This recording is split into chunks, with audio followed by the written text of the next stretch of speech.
gal ir visus matęs esu, bet gal ne visų vardus atsimenu. Man sunkiau vardus atsiminti būna kažkaip. Pavyzdžiui, savo bažnyčiai Elektrėnuose, tai po metų visų vardus atsiminiau ir tai dar ne visų žinau, nors žmonių 15. Reikia daugiau bendravimo. Jo, gal ne visi kartu ateina, ne visi susirenka. Nu taip, ir vienas dalykas sekmadienį tik tai ateit, bet kai dar dažniau po to pradėjau dabar eiti į maldas, žodžio studijavimą, tai tada artimiau visi ir daugiau būna kreipimusi. Jo, tada geriau atsimenu. Šiaip, šlovinimo metu kažkaip atėjo tokia įžvalga, kad atsimenu savo, kai tik įtikėjau, iš tikrųjų, kai atėjau pas Kristų prieš 3 metus, sąmoningai, nors nuo vaikystės kaip ir tikėjau, bet atsimenu, kai būdavau bažnyčiai ir būdavo šlovinimas, tarkim, tokie žodžiai, kad tu esi vienintelis arba tu esi nuostabus ir tavo darbai yra nuostabus. Tai man kažkaip neapsiversdavo liežuvis dainuoti ir toks kaip įbestas stovėdavau, susikaustas, net nepatogumą jausdavau. Ir netgi žiūrėdavau į žmones ir juos kritikuodavau arba klausdavau savęs, tikriausiai jie irgi to nejaučia, bet pagal savo tuštumą ir pagal savo vidinį tokį įsitempimą, užsidarimą, susivaržymą teisdavau visus kitus. Ir gan po ilgo laiko tik pradėjau savęs klausti, jeigu jau taip ilgai man iš tikrųjų nepatogu būti šlovinime ir negaliu pats tyrai dėkoti Dievui. Tai pradėjau savęs klausti, kodėl aš negaliu dėkoti Dievui. Ir supratau, kad man iš tikrųjų, mane privedė tos mintis prie klausimo, kodėl man nėra tikri tie žodžiai ir kodėl aš negaliu nuoširdžiai dėkoti ir giedoti tų dalykų. Ir teko pripažinti, kad iš tikrųjų reiškia man tai nėra tikra ir yra problema manį, kažkokia tai problema su manim. Ir vėlgi šitoj vietoj galima kaip biškį apsikaltinti ir apkaltinti gal bažnyčią ir Dievą, kad tiek stengiuosi, tiek bandau ir man vis tiek šitą negyva. Ir gal iš tikrųjų čia neverta ir ardytis per daug ir savęs įtikinėti.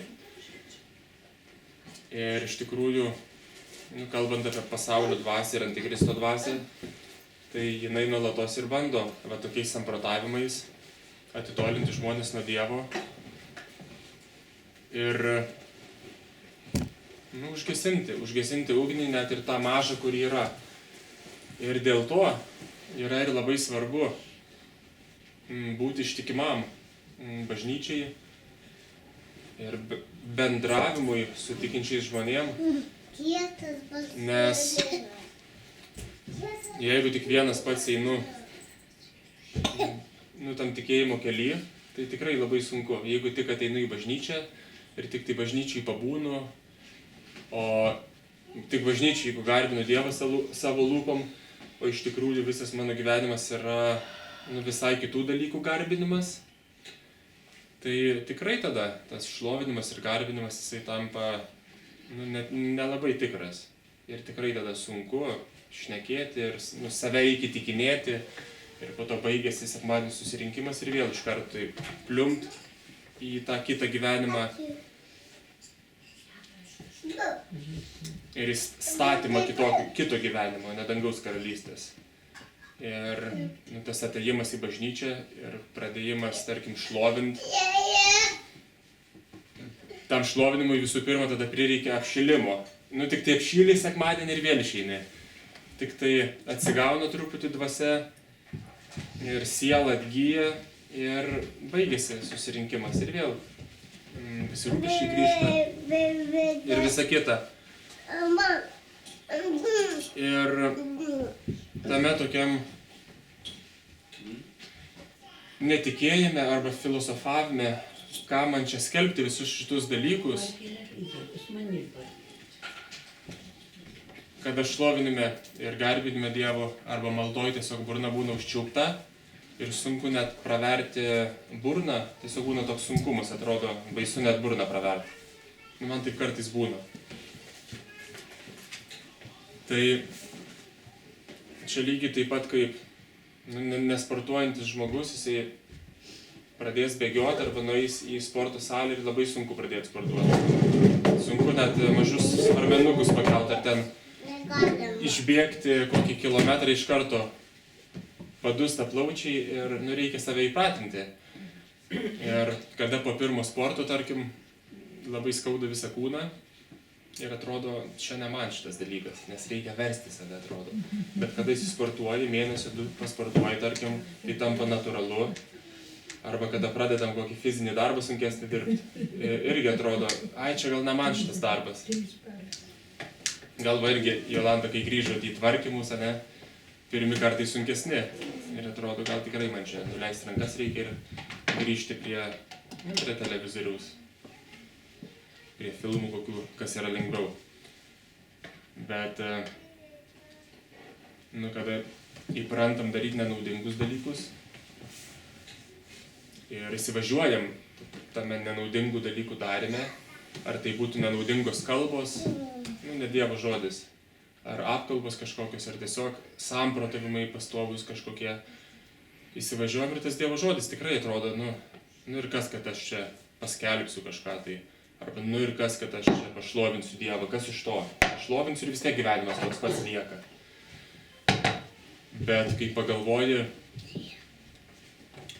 jeigu netgi blogus dalykus, kad vaikas išmoktų, tarkim, ar mokykloje, ar darželyje nuvedi savo vaiką, aš atsimenu pats, per daugelį metų išmoksti piktų dalykų. Ne tai, kad per vieną dieną piktų dalykų išmoksti, irgi girdi piktus žodžius kažkokius tai ar apkalbinėjimus, ar nešvankės kalbas ir jie po truputį sėda ir po daugelio metų tuo pačiu misdami savo darbe, tom pačiom kalbom, mintim, filosofijom, pasakymais, žmonės tame sutvirtėja, tame blogume ir jam vis tolimesnė tampa šviesa ir šviesos dalykai, vis labiau nesuprantami. Ir dėl to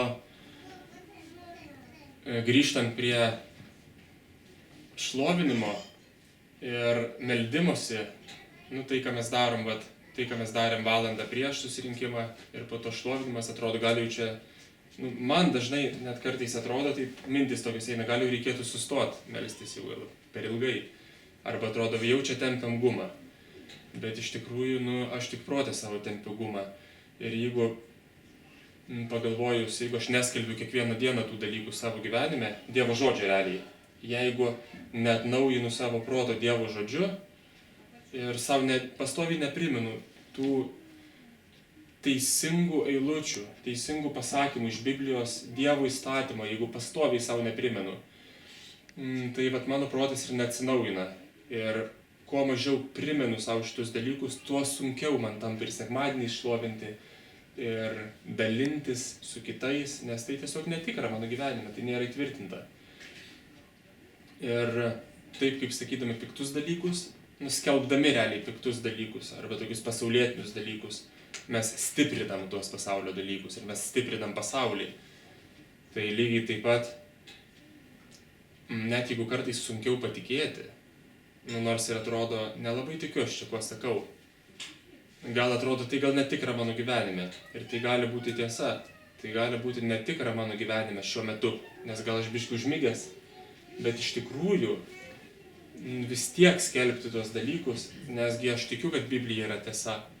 Ir aš tikiu, kad tos visos giesmės parašytos, įkvėptos šventosios dvasios, taigi yra tiesa iš tikrųjų.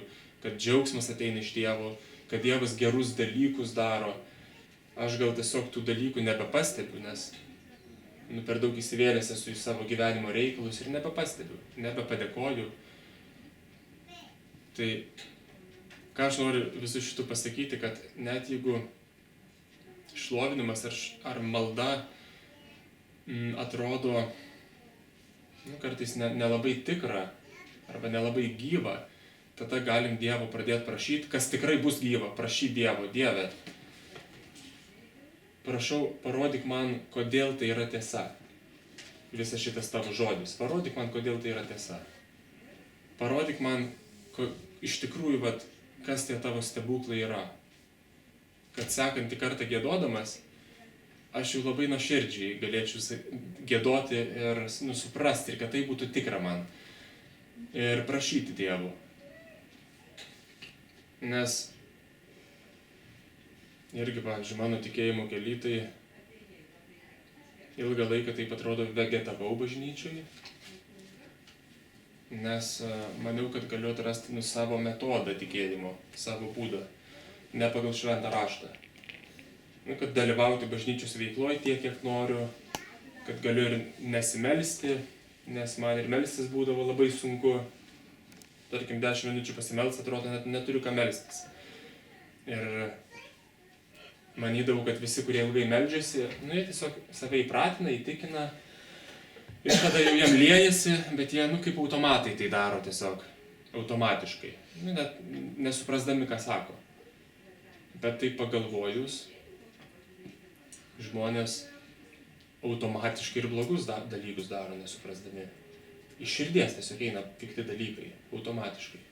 Iš širdies eina garbinimas mūsų veiklų, pasitikėjimas į darbus, pasitikėjimas į finansinę gerovę, iš širdies eina, automatiškai. Arba baimė kažkokia tai, kad neuždirbsiu, prarasiu darbą, arba sveikata suges, tokios baimės. Automatiškai eina, mes jų neprašom, nes tiesiog prisėjam į save tų sėklų, arba leidžiam pasauliui prisėti, prisodinti į mūsų tų dalykų ir jie pugiškai sudygsta.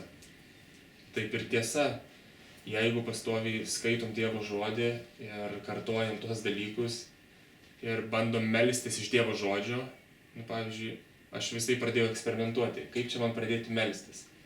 Ir galvoju, aš tiesiog noriu, kad visa tai būtų gyva many. Ir aš jau esu bandęs eiti be Dievo, tai suprantu, kad jau be Dievo gyvenimas tikrai atkrenta, tai reiškia, man reikia tikėti Dievu. Ir vis galvodavau tada, kokiu formatu man tikėti Dievu, gal šiai budizmą labiau žiūrėti, gal tiesiog įvairiausias praktikas daryti, saviugdos ir ugdyti tiesiog save kaip žmogų, bet vis kažkaip būdavo tuščia. Ir galų gale atėjo aiškus supratimas toks vidinis, kad Kristus yra tiesa ir Jėzus yra tiesa. Bet kai vėl atėjau į bažnyčią, dėl mano pačių įvairiausių įsitikinimų ir proto tvirtovių, man labai sunku tą tiesą patikėti buvo. Kad tai suvokti. Kaip sakiau, iš tikrųjų nuoširdžiai sakyti, kad Dieve, tu esi mano gelbėtojas. Nuo ko gelbėtojas? Ir pradėjau Dievo prašyti, kad Jisai man parodytų, nuo kogi iš tikrųjų tu mane išgelbėjai. Nuo kokių dalykų. Parodyk man akivaizdžiai, Dieve, kad tikrai galėčiau girtis to išgelbėjimu ir džiaugtis ir tikrai džiūgauti. Tai bešlovinant Dievą šiandien man tiesiog kilo šitie tokie pamąstymai, bet ne apie tai šiandien norėjau šnekėti.